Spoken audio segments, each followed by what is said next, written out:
Hi, for this tutorial, for the part 2 of our tutorial in connecting start-stop operation or full voltage starter. For this tutorial, we will use an indicator light indicating that the motor is running, indicating a motor it is at fault, indicating at is stop position or in the motor is in stop operation. So for this procedure, we will operate and connect the circuit with indicating light. So how do we do that? So first thing is make sure that uh, that your workspace is at setting with the fit to your components. So I prefer to use the A3 format to then click OK. So last tutorial, I discussed also this type of display option you can also use. If we check all these display option, what will happen to our circuit? It will go like this. So think it become messy. So that's why I prefer not to use this setting display option. Although I prepare only for auto connection and reference display. So depends on your depends on your preferences. For this tutorial video, we will create an indicator. How do we connect the indicator light? Let me just move this push button switch. For the control circuit diagram, we need an indicator light. So look for indicator light here. Indicator light. Where is it? It is pilot signal. Pilot signal 1, 2, 3. This is the pilot signal. And we will connect it here. Pilot signal. Make sure the connection is properly connected. And we will label this as H1, H1 run, label as run, or we label this as 220 volts, 20. Label this as the green one, of course, the green one. So label this as H2, the red one, okay, and of course 220 volt supply, and this is H3, 220 volts supply is label this as the yellow one, indicating the fault. This is the red one, indicating its color red at stop position. So we will use an auxiliary contact of magnetic contactor itself. So if the motor um, is energized, the green indicator uh, should run. No? The green indicator should run or an on position. If the motor is in opposition, this red indicator will turn on. But if the motor is at fault position or there is something overloading, so the yellow indicator will turn on. So make sure we have a level for this indicator. I prepare the use one. So make sure we have a level. See, this is the run indicator. This is the run indicator. We change the font style to regular one, bold. Fine. Okay. Then okay.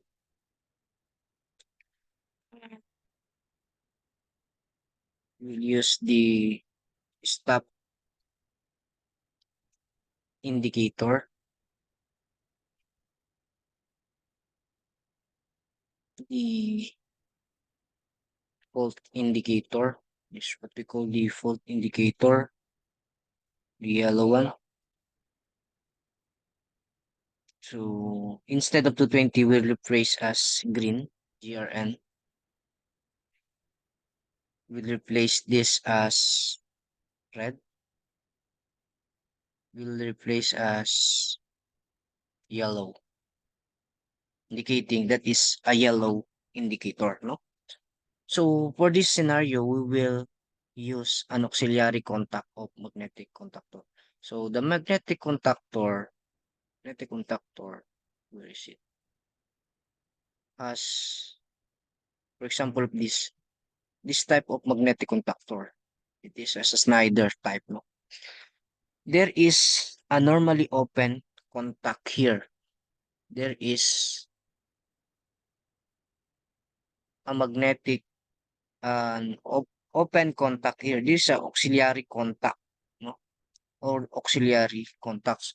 Or there is sometimes couple disconnected here at the top of its magnetic contactor. Sometimes uh, there is an external auxiliary contact attached or detachable here in front of magnetic contactor. But this tutorial, we will use this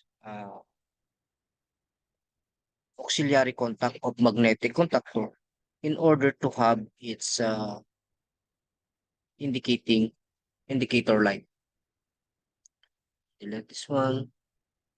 We'll erase this one. Okay. So in here, we will use normally open contact of magnetic contactor, normally close contact of magnetic contactor, and of course, um, a normally open contact of magnetic contactor. It is at an overload relay, you know. An overload relay, you will notice here,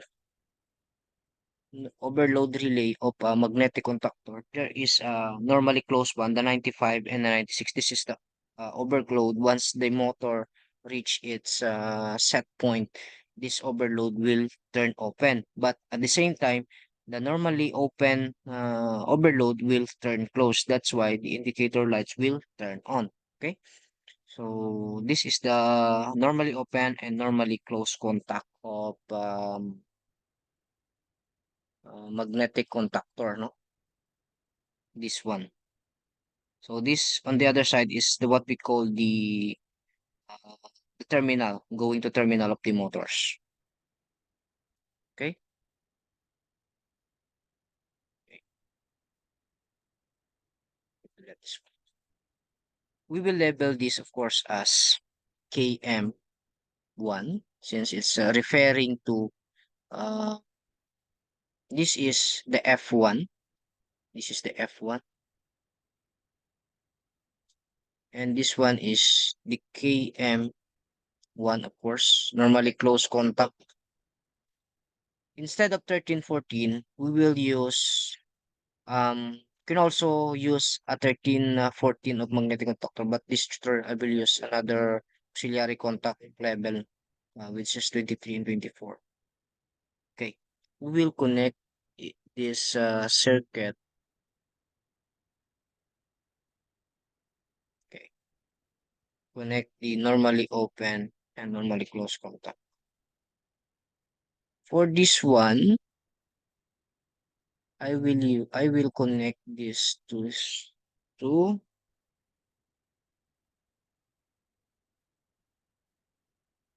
line 1.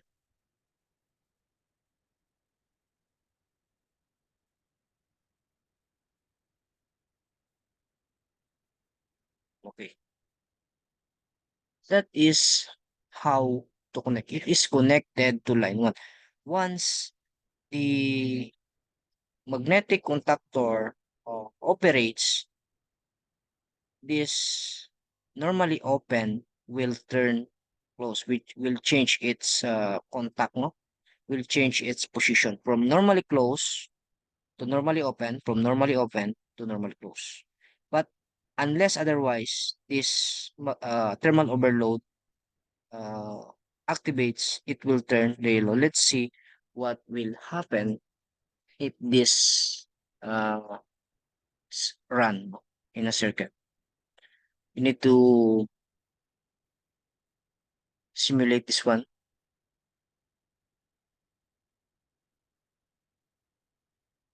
Okay, where is it? Where is it? Okay, we'll simulate this one. Press simulation. To activate and energize the circuit, we need to turn on this circuit breaker, the fuse, the other circuit breaker. So we'll notice um, the red indicator lamp remains on. Even the motor controller is not energized because the the power supply is connected here at connecting normally close to line 2. So the circuit is already complete, indicating the red indicators turning on. But if we press the start or the green push button, in this scenario, the motor should start and the red indicator should off. Green indicator turns on, but the yellow indicator will remain at off unless otherwise there is a fault indicator. Let's see what happened. If we turn on, we press the start button, the motor is run.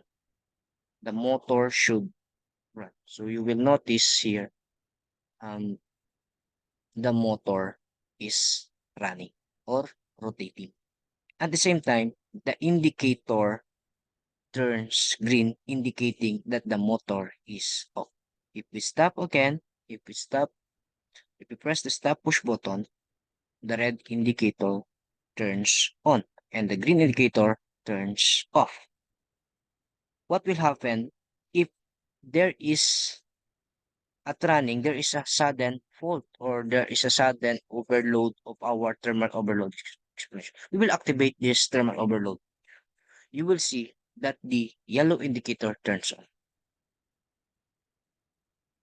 Yes, that is the if we press manually trip at the overload or thermal overload, the motor is off since the overload is tripped off. Thus, the red indicator turn on and the green indicator turns off. Yellow indicators turns on because there is a fault indication.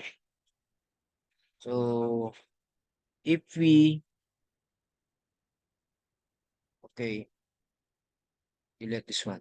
So that is how to connect the full voltage starter with thermal overload. To reset the thermal overload, you need to reset it manually. So in thermal overload, you will see in thermal overload here, there is a reset. No? There is a reset uh, area here. Stop or reset. So that if there is a thermal overloading of the motor, you can reset the contact to its original state, no? And okay. Mhm.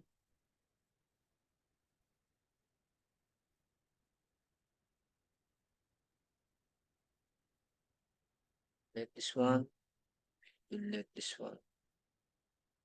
I will erase this one. Okay. And that's it. That's it. That is for today's video for the tutorial of the full voltage starter of start stop operation of the motor.